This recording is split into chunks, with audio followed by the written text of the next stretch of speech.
안녕하세요. 체질 담론 두분 매매에서 가면 체질로 접근했습니다. 이제 서양 철학적 접근을 통해 가면 체질에 대한 근거를 마련하고자 합니다. 가면 체질은 이해관계가 있는 타인을 만나 본 체질 아닌 거리 체질, 가체질로 응대하는 체질입니다. 본 체질은 동무의 장기의 크기와 관련되므로 질병 치료에는 필연적입니다. 가면 체질은 타자와의 관계에서 경제적, 정치적, 사회적 위협이나 과시 때문에 가면 체질을 쓰는 경우입니다. 철학, 영화, 소설 속에 가면 체질 사례를 발췌해서 가면 체질에 대한 담론을 갖고자 합니다. 동무에게 있어서 사상 체질은 본래적 특성이 발현될 때 체질입니다. 즉 아이처럼 말하고 생각하고 헤아렸을 때 발현되는 것입니다. 본 체질은 이제 어른이 되었으니 벌어졌습니다. 자기의 감성을 솔직히 나타내지 못합니다. 자기에게 솔직하지 못합니다. 종교적, 윤리적, 사회적 여러 이유로 가면 껍데기 체질을 보이는 것입니다. 사상 체질은 본래적 특성이 발현될 때 체질입니다. 쭉정이와 껍데기는 가라입니다. 본래적 치료가 병리 치료에는 필요합니다. 동무도 임상실험에서도 본래 체질을 알아내는 노력을 합니다. 조선시대 여성은 남전여비의 유교사상으로 아파도 모욕당해 화가 나도 참았습니다. 그런데 본성을 드러내는 상황이 만들어진 화라산처럼 솟아납니다. 요조숙녀의 처녀를 동무 특유의 심상실험으로 소양인이라는 것을 알아내기도 합니다. 현대에서 사람들은 우상에 사로잡혀서 돈줄이나 권력줄이 어디 있는가 눈치를 봅니다. 비리를 불어도 춤추지 않고 곡을 하여도 가슴 치지 않는다고 합니다. 권력줄이나 돈줄 앞에서 눈치를 보는 경우입니다. 자신의 감정과 이탈하여 다르게 말합니다. 가면 체질입니다. 사상 체질은 이성보다는 애노희락의 발현에 무게를 둡니다. 한 학생이 친구의 우정을 시험해 볼 요량으로 여자친구에 대한 고민을 상담해 달라고 요청하였습니다. 하지만 그 친구는 다음날 중요한 시험을 앞두고 있습니다. 상담하러 나올 것인가 하는 것입니다. 직관적인 사람은 시험이 대수냐 하면서 나오는 경우도 있습니다. 하지만 아폴론 같은 이성적인 사람은 일의 중요한 사항을 따집니다. 즉 아리스토텔레스의 숙고를 합니다.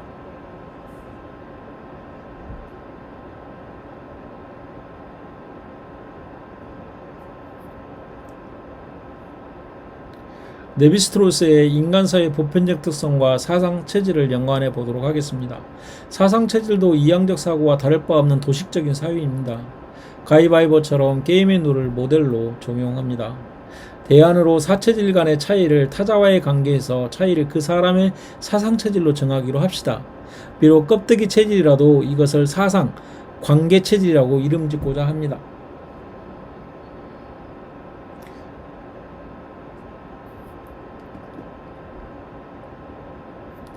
관계 사상 체질은 가면 사상 체질인가요? 동무의 사상 체질이란 신이 부여한 선천적 선물인가를 정립할 필요가 있습니다. 동무는 장기의 크기에 따라 선천적으로 결정됐다고 합니다. 이를 루코가 말한 경험과 관찰에 의해 습득한 지식까지 해석하여 과학적 관계 분석을 통해 검증할 수 있을 것인가요?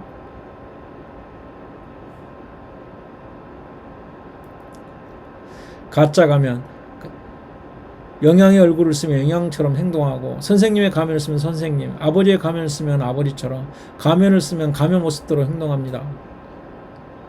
본체질을 분별하기가 쉽지는 않습니다.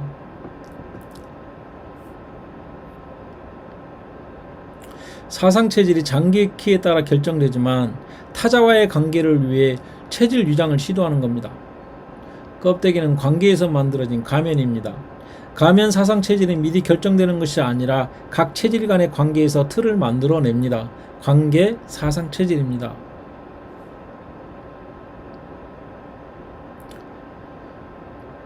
어느 집안 얘기입니다. 훌륭한 분이 들어와서 집안 살림이 폈습니다. 그러면 내가 들어와서 우리 집안 살림이 폈어라면 가족 사이에 끼어든 부인으로 인하여 경제적 삶이 바뀐 결과인 것입니다. 소실의 관계론 발상은 가치가 사물처럼 어떤 존재하는 것이 아니라 각 요소의 관계가 가치를 만들어낸다는 소실의 관계론적 발상입니다. 관계짓기의 자유로움에 역전을 두면 그 결과인 관계 자체도 자유로워집니다. 사물을 규정하는 틀이 바뀌면 가치 그 자체도 바꾸어집니다.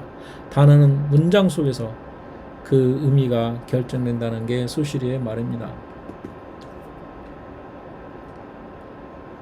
니체는 기존의 가치를 망치로 부숴버립니다. 윤리와 과학을 한 카테고리에 묶어서 인간의 생로병사를 전개하는 이론을 해체했다고 그렇게 말해도 될 것 같습니다. 도덕은 도덕으로서 가치가 있다. 사상체질 이론의 배경 무엇인가? 이재마가 치료의 목적으로 만든 장수의 비법입니다. 하지만 사상체질의 성장이 정말 관계에서도 가치 있는 것일까요? 관계는 희노애락을 떠나서 인의예지 등 어떤 도덕적이나 윤리적인 부분으로 많이 뭉쳐져 있고 그렇게 이재마 동문은 설명하고 있습니다. 이것을 망치로 부숴버리는 겁니다. 망치로 달걀을 깨면 사상의학 중에 질병치료법만 남기고 윤리를 버려버립니다. 처지가 어떠냐에 따라 관계가 달라질 수 있습니다.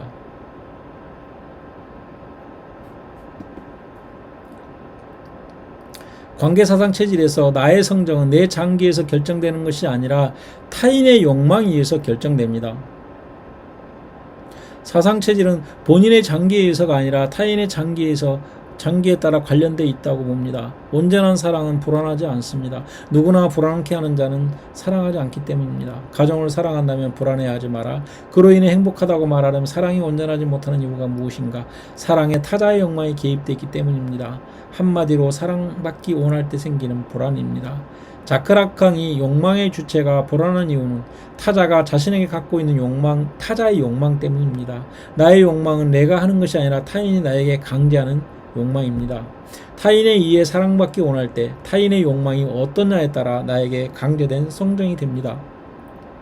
사랑받기를 원하는 욕망, 내가 사랑받기 위해서 상대에게 나를 사랑하도록 강요하는 욕망입니다. 사랑의 주체가 되어야 하는데 사랑의 대상이 되려고 하니까 불안합니다.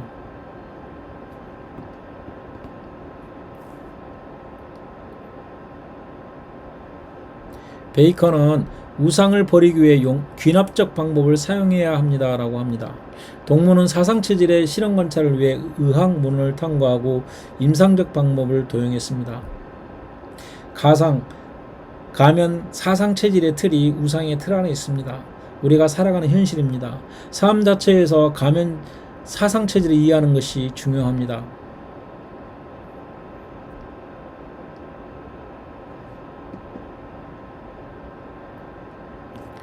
뽕티의 신체도식의 틀과 사상체질의 거짓체질 형성틀을 연관지어 보겠습니다.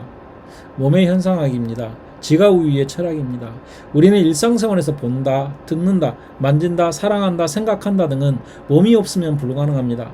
경험이란 이미 존재하는 주관이 마찬가지로 이미 존재하는 객관을 인지하는 것이라는 전제에서 출발하는 심신이원의 풍경을 주며 몸을 통한 지각경이야말로 양쪽을 성립시키는 근원이라는 엄청난 의미의 지적을 합니다.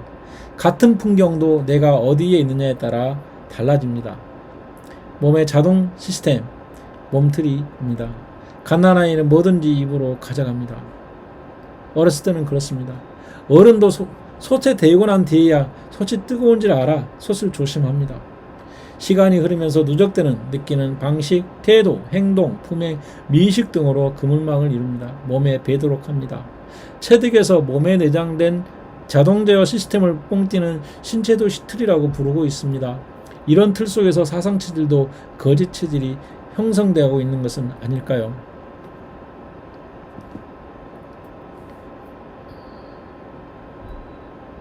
사상체질과 몸틀과 차이점은 장기의 크기에 따라 선천적으로 결정되는 것입니다.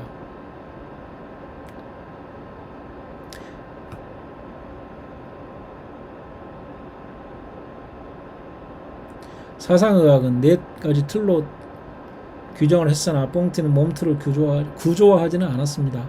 장기의 크기가 다르면 성정이 달라지므로 균형을 이루도록 희노애락을 조절해야 한다. 그는 인간적 실제에 대한 탐구와 더불어 정치, 역사, 예술에 대한 새로운 관점을 제시하였습니다.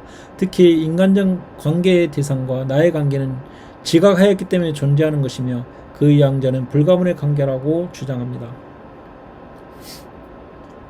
뽕티의 몸틀과 사상체질 관점에서 살아있는 몸이 대체 무엇인가 묻는다면 일반적으로 정신이 지배하는 몸은 아닙니다. 장기의 크기가 우리 성전을 어떻게 구조하는가, 몸이 지각하는 경험이 자동제 시스템입니다. 현상학의 영향입니다. 지각 현상학에 대해서 좀 더 얘기해 보도록 하겠습니다. 내가 콘서트에 갔다고 해봅시다.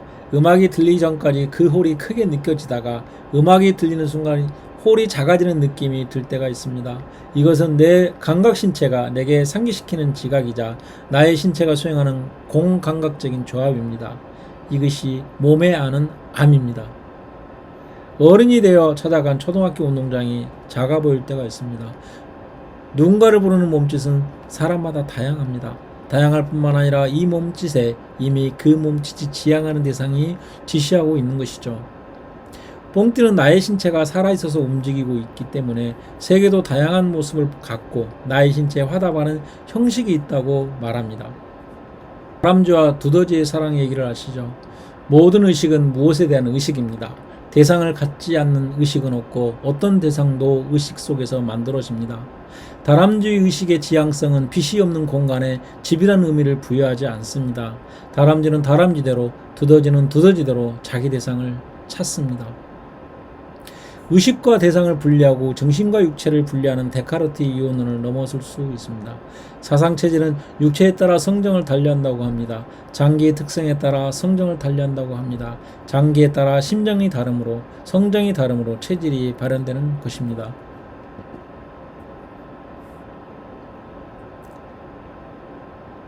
체질은 우리가 이성적으로 무엇인가를 인식하는 것에 앞서서 갖고 있는 표성입니다. 둘레주의의 초원론적이란 경험이 필연적으로 우리의 아프오리안 표상에 따를 때의 원리를 가리킵니다. 아프오리안 표상은 우리가 무엇인가를 인식하는 것에 앞서고 갖고 있는 표상입니다. 구체적으로 감성이 외계의 다양한 것들을 받아들일 때 형식적인 시간과 공간, 오성이 인식을 형성할 때 이용하는 개념인 범주입니다.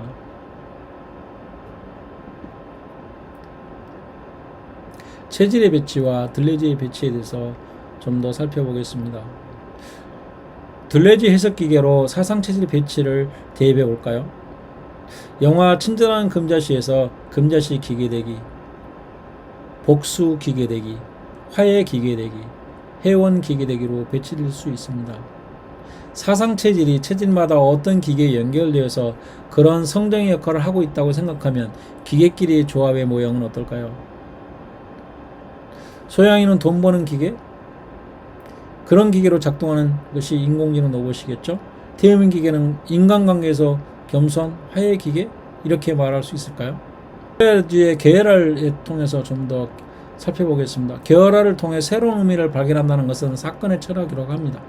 들레지는 무엇과 만나는가에 따라 다른 욕망이 발생하고 작용한다는 것이라고 말합니다. 들레지는 다른 체질의 만남이 사건이 됩니다. 사건의 개념에 따라 만남의 의미는 완전히 다른 개념이 됩니다. 다른 체질을 갖고 났는데 어떻게 사람이 체질을 바뀔까요? 본 체질이 어떻게 바뀔까요? 다른 사람을 만나기 때문입니다. 무술에서 치고 난다, 사고 나듯이 탈기관체로 변한다고 생각해 볼 수 있습니다. 들레즈는 배치가 바뀌면 이웃항이 바뀐다고 합니다. 대포와 이동바퀴가 만나면 엄청난 대포로 변화합니다. 주체가 되는 경우에도 나는 배치가 달라지면, 즉 이웃항이 달라지면 다른 주체로 변화됩니다. 가정의 배치 안에서는 아버지로, 경찰의 배치 안에서는 고문경관, 주식 시세표를 보고 투자하는 사람이면 부르주아 주체, 이렇게 됩니다. 모든 인시가 주체가 되는 확고한 나, 그런 주체는 없습니다. 주체는 근대 철학자들이 말하는 것처럼 확고하지 않습니다. 관계에 따라 만들어지며 다른 것을 바꾸는 그때그때 결과물이며 잠정적인 고정틀 뿐입니다. 사상체질도 관계에 따라 바뀌는 것입니다. 대문자 진리는 존재하지 않습니다. 기계적 배치와 결과에 만들어진 엄폐행위의 배치가 있을 뿐이고 각각의 엄폐행위가 작용하는 지식 형식 진리의 형식이 있을 뿐입니다. 박근혜 최준실의 욕망의 배치가 신영복 선생님이 말씀한 것처럼 처지의 문제일까요? 배치의 문제일까요? 욕망은 언제나 특정한 배치에 속하는 것입니다. 나나 어떤 인간 같은 주체에 속한 것이 아닙니다. 하지만 들레즈는 욕망은 배치에 속한다고 말합니다. 그들은 돈에 대한 욕망은 특정한 그들의 배치, 즉 박근혜의 배치와 최순실 배치에 속합니다. 그들은 돈의 욕망에 그리고 권력을 유혹하는 재미와 자유에 배치되어 있습니다. 권력의 맛을 마음껏 누리는 것이 배치되어 있고 백성의 안위의 욕망 배치는 없었습니다. 박근혜 최순실 주체에 속한 것이 아닙니다. 배치는 욕망의 배치입니다. 돈의 갈취의 배치입니다. 자본의 배치, 권력의 배치, 그들은 영토화되어 있습니다. 권력을 나눠먹는 거대한 성처럼 배치되어 있습니다.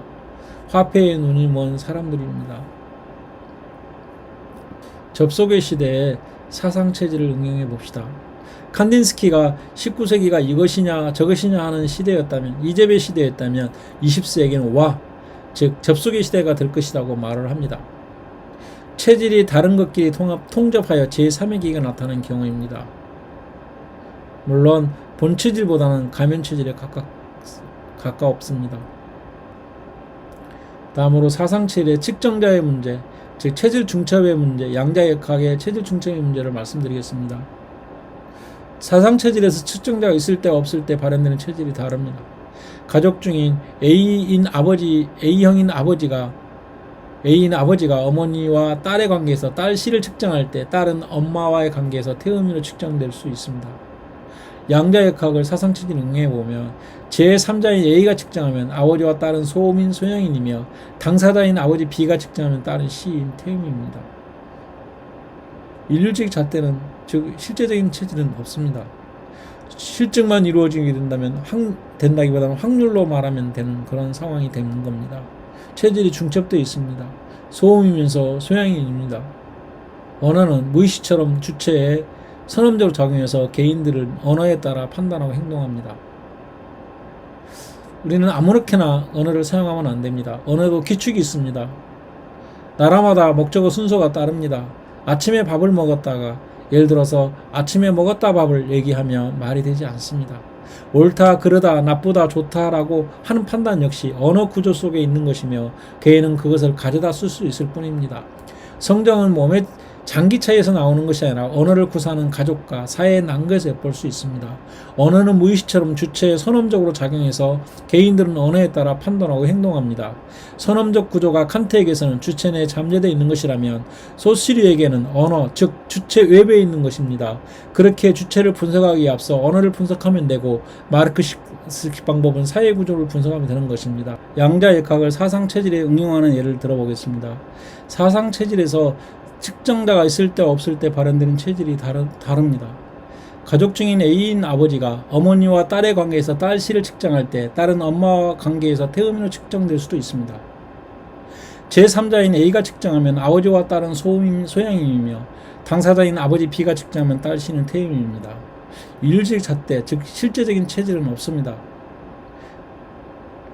어떻게 보면 확률입니다. 체질이 중첩되어 있습니다. 소음이면서 소양인입니다.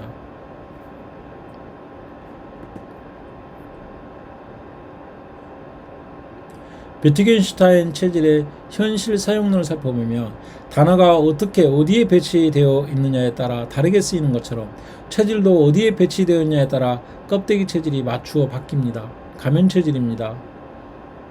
장부에 따른 체질의 특징이 별도로 존재하는 것이 아니라 관계에 따라 관계 게임에서 기호의 용법의 의미를 정합니다. 차라리 관계를 규정하는 상황과 규칙 그리고 실천에 주목해야 합니다.